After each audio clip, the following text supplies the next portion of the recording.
Latest episode देखुन एकदम ad free. बदला तो नितेई हबे ताई ना। बिंदी যখন মল্লারকে পেল না রঞ্জা কি করে পাবে? হ্যাঁ জানি না বিন্দি, আমি কেন বারবার তোর কোথায় ফেঁসেছি। সেদিন রঞ্জা দিদিমণিকে সব বলতে যাচ্ছিলাম, তখনই তুই এসে আমাকে পাকড়াও করলি। বিন্দি, তোর জন্য আমি কি করিনি বল, কি করিনি? महादेव, तू बिंदी को प्यार करता है ना?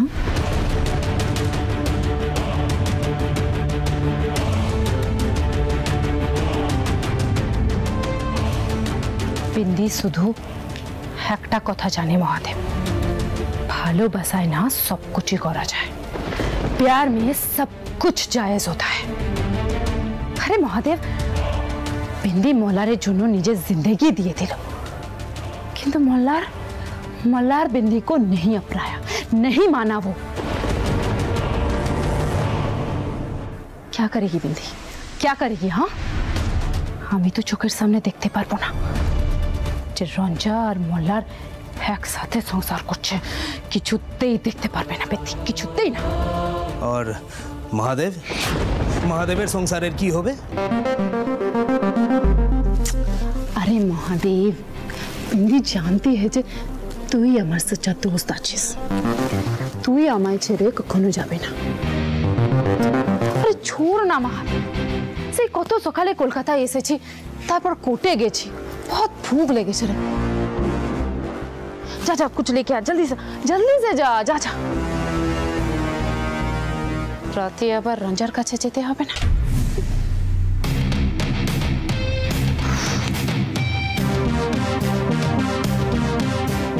বিন্দি, তোকে একটা কথা বলি, বেশি উড়িস না। আমার ঘরের পাশে যে ডেড বডিটা পাওয়া গেছে না, ওটা যে তোর নয়, ওটা পুলিশের জানতে 7 দিনের বেশি সময় লাগবে না। তারপর কিন্তু পুলিশ তোর খোঁজ শুরু করবে। কি করবি তখন? ধরা পড়ে গেলে কি করবি তো? মহাদেব, বিন্দির না এসবে আর কিছু যায় আসে না। বিন্দির এখন একটাই মাকসাদ, বিন্দি রঞ্জাকে পাগল করেই ছাড়বে।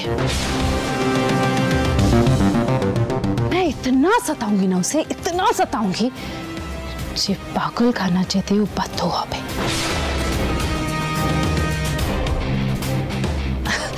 महादेव, सोच, मल्लार जेले और रंजा पागल खाना।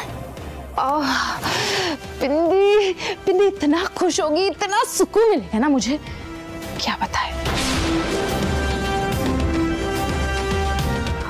তার পরে যদি বিন্দি ধরাও পড়ে যায়, তাতে বিন্দির কিছু যায় আসে না। রঞ্জা মল্লার তো আর এক হতে পারবে না, তাহলেই আমার শান্তি।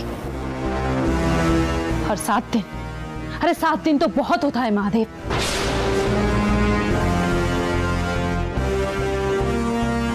काफी है उन लोगों को पागल बनाने के लिए।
আরে আহির,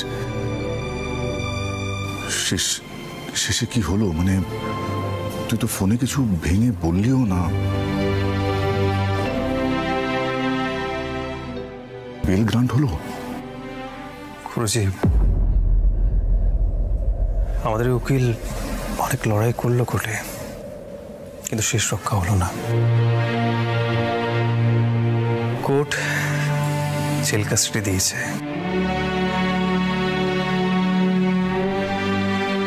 ওই ওখানে সামান্য কিছু বেটার ফ্যাসিলিটিস পাবে ব্যাস। আবার আবেদন করা হবে জামিনের। মামা দাদু বলেছেন গুরুজি, কিন্তু এভাবে ভেঙে পড়লে তো চলবে না। বাহ, বিনা দোষে ছেলেটা জেল খাটবে?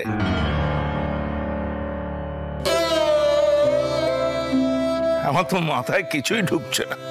এই কি কাণ্ড আদিত্য! আহির মল্লার কি বললো? খুব ভেঙে পড়েছে না আমার ছেলেটা? কাকিমা, এই সমস্ত প্রশ্ন এখন আর কেন করছো?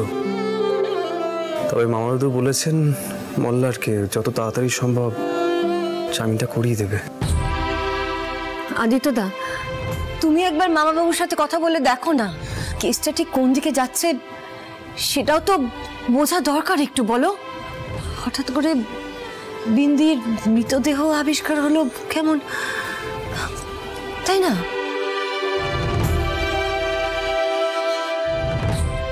কি যে আরো কপালে আছে কে জানে।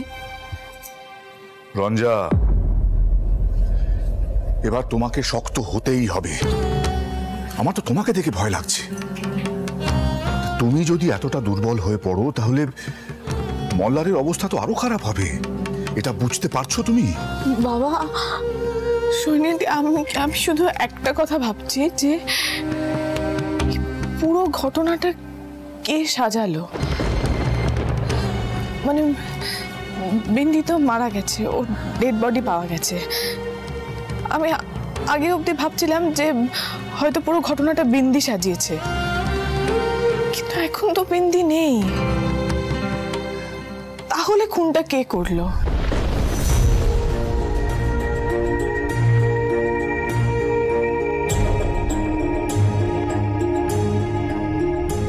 মল্লারকে কে ফাঁসালো? কে মল্লারের শত্রু হতে পারে? এই একটা জায়গাতে কিন্তু মামা দাদু আটকে আছেন গুরুজি। আচ্ছা পণ্ডিতজি, কাকিমা তোমাকেও জিজ্ঞেস করছি, মল্লারের কোনো শত্রু কথা জানা আছে কি? না মানে মির্জাপুরে থাকার সময় ওর সাথে কারো কি ঝগড়াঝাটি কিছু হয়েছিল জানা আছে কি? আর তোমরা যখন মির্জাপুরে থাকতে তখন তো তোমাদের জীবনটা একটু অন্যরকম ছিল, আর মল্লারও সেই সময় একটু রকচটা ছিল, কথা কথা গায়ে হাত তুলতো। সেই জন্য জিজ্ঞেস করছি, একটু ভেবে বলো না। না, আমি তো সেরকম কিছু শুনিনি। তবে তোমায় কি কখনো কিছু বলেছে ছোট বৌমা? আমি কি করে জানবো বাবা? এই বাড়িতে আসার পর, রঞ্জা আসার পর থেকে তো মল্লার আমার খোঁজ খবর করা শুরু করলো। তার আগে মল্লার একটুখানি নরম ব্যবহার করলে আপনারা তো বলতেন যে মেয়েলি স্বভাবের। ওর বাবা তোকে উস্কাতো, ছেড়ে কথা বলবি না, উচিত শিক্ষা দে, মেনে মুখো কোথাকারের। আপনারা তো এসবই বলতেন মল্লারকে।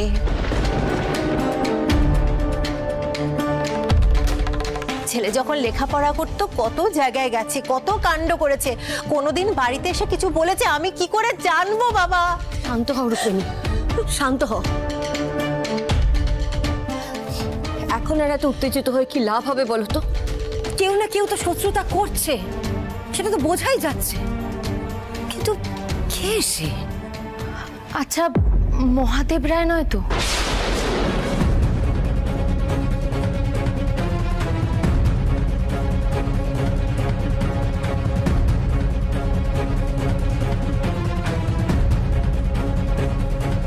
মানে পুরো ঘটনাটা তো মহাদেব রায়ের বাড়িতেই ঘটেছিল।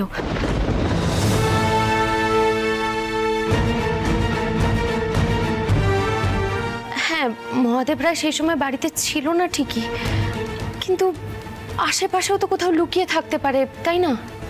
কিন্তু কি স্বার্থ থাকতে পারে বিলু? মানে মহাদেব রায় তো বিন্দির ওপর রাগ হওয়ার কথা, মল্লারকে কেন ফাঁসাবে? এমনও তো হতে পারে মহাদেব রায় বিন্দিকে খুন করেছে, করে এখন সব দোষ মল্লারদার উপর চাপাচ্ছে।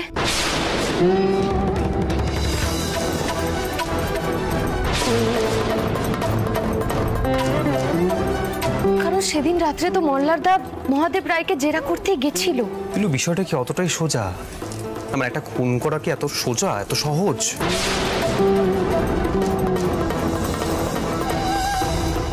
আরে বাবু, মহাদেব রায় একজন সামান্য টুরিস্ট গাইড, ওর এত বড় সাহস এরকম একটা খুন করবে? কখন সম্ভব না। আহির, আহির, আমাদেরকে আগে বেনারস যেতে হবে। বেনারস না গেলে কোনো রহস্যের সমাধান হবে না। আমাদেরকে বেনারস যেতে হবে আগে, সবার আগে। রঞ্জনা, না বাবা, আমাদেরকে যেতে হবে। কোথাও যাবে না তুমি। এই অবস্থায় তোমাকে আমি যেতে দেব না। প্রয়োজন হলে আমি একা যাব। না গুরুজি, আমি যাব।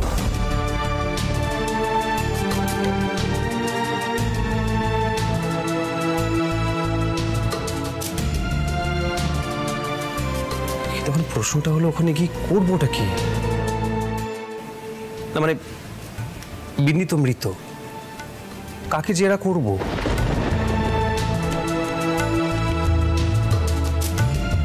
মহাদেব রাকি পুলিশ খুঁজছে অনেকদিন ধরে, ও নিখোঁজ। তবে হ্যাঁ, আশেপাশের লোকজনদের থেকে খবর পেলাম যে ও নাকি টুরিস্ট গ্রুপকে নিয়ে বেনারসের বাইরে চলে গেছে অনেক দিনের জন্য।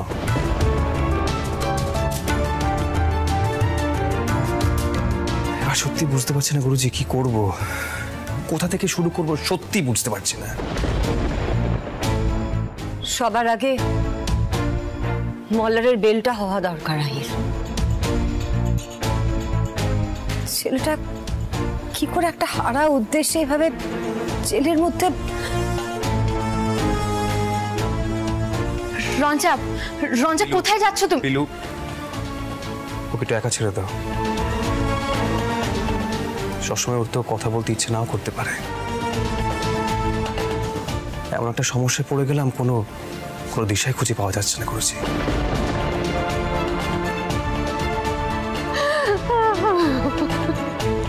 শান্ত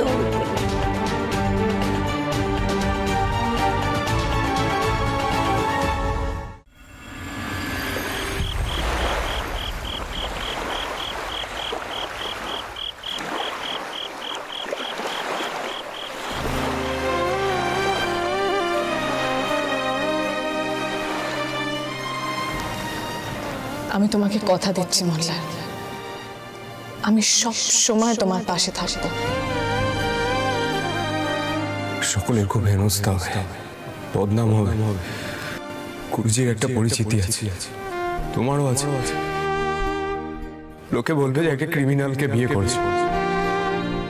আগে যখন সত্যি অপরাধী ছিলাম তখন তো কিচ্ছু হলো না।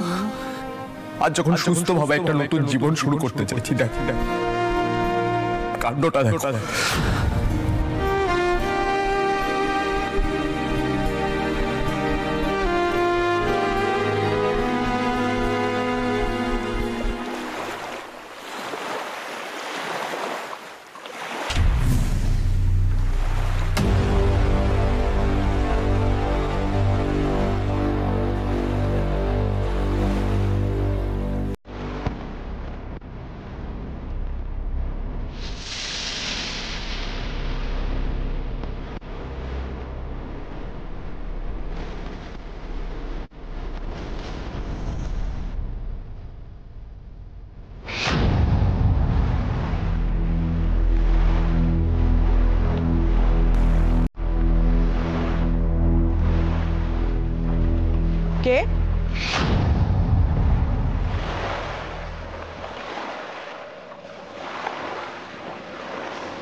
বিন্দি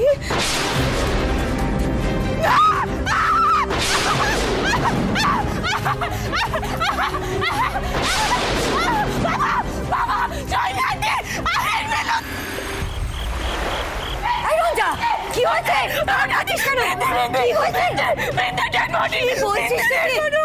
কি হয়েছে?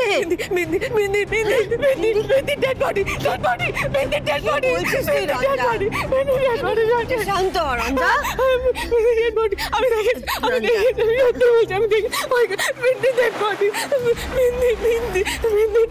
এরকম করে না লক্ষ্মী শোনা, এরকম করতে নেই, এরকম করে না। রঞ্জা, রঞ্জা, কি যাতা বলছো কি তুমি? ডেড বডি সে তো বেনারসে পাওয়া গিয়েছে, এখানে কোত্থেকে আসবে?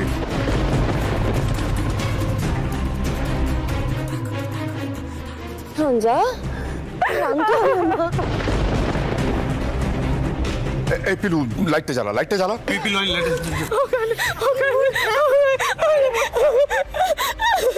কোথায়, কোথায় রঞ্জা, কোথায় দেখেছো? আমি দেখছি।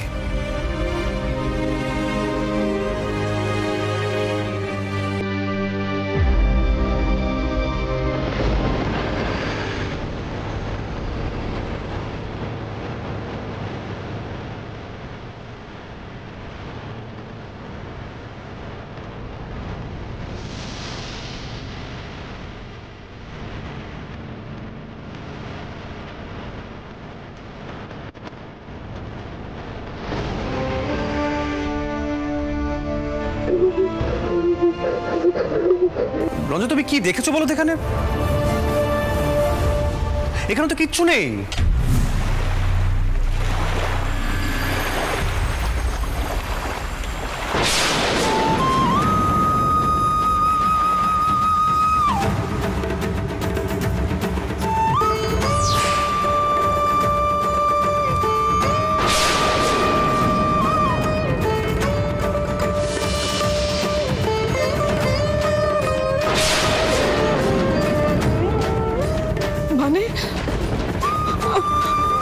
আমি সত্যি বলছি, আমি ওখানেই দেখেছিলাম বিন্দি ডেড বডিটা। আমি সত্যি বলছি, বিশ্বাস করো, আমি ওখানেই দেখেছিলাম।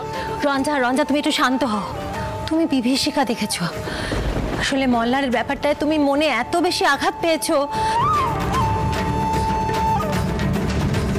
তার মানে কোনো মৃতদেহ নেই, কিচ্ছু নেই?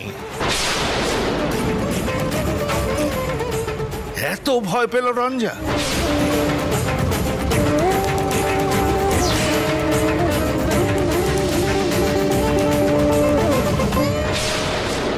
পিলু, রঞ্জাকে নিয়ে ঘরে যা। আমি পরিষ্কার বুঝতে পারছি ওর পারছে না। রঞ্জা, আমি বলি কি, তুমি বরঞ্চ আমার সঙ্গে বাড়িতে চলো।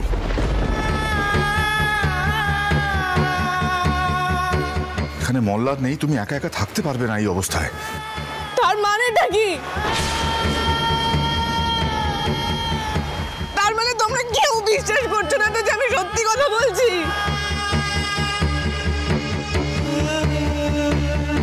আমি বলছি তো, আমি ওখানেই ডেড বডিটা দেখেছি বিন্দির।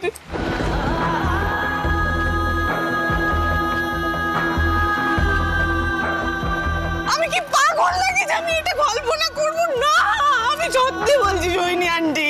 রঞ্জা, রঞ্জা, আমার কথাটা শোনো। কেউ তোমাকে অবিশ্বাস করছে না, কিন্তু এখানে তো মৃতদেহটা নেই, তাই এসব নিয়ে আর কথা বলে লাভ নেই। তুমি আমার সাথে ঘরে চলো। আমি এখানে দেখেছি, এখানটাতেই ছিল। আমি বলছি আমি এখানেই দেখেছি। আমি এতটা ভুল বলবো? মা একটু শান্ত হ, মা। রঞ্জা, এরকম করে। রঞ্জা, চলো তুমি আমার সাথে ঘরে এসো। চলো, এসো, শান্ত হও। চলো রঞ্জা, এসো। সত্যি বলছি আমি।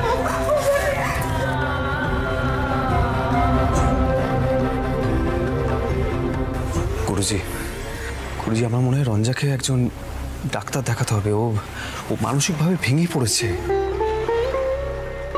এটা পাগলামির লক্ষণ, আদিত্য নারায়ণ।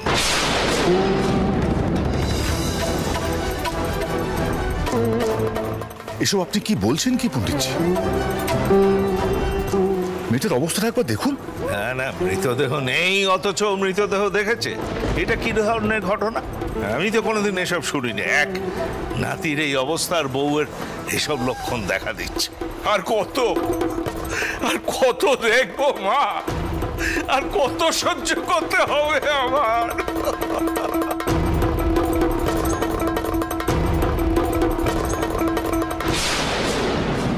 আদিত্যদা, তুমি বাড়ি যাও, আমরা তো সকলে আছি এখানে। আমরা রঞ্জা দেখাশোনা করে রাখবো। ওকে কোথাও নিয়ে যেও না আদিত্যদা, ও আরো ভেঙে পড়বে। এই সমস্যা থেকে কি করে বেরোই বলতো সোহিনী? আমার তো মাথা কাজ করছে না। গুরুজি, আমি তো আছি আপনার সঙ্গে।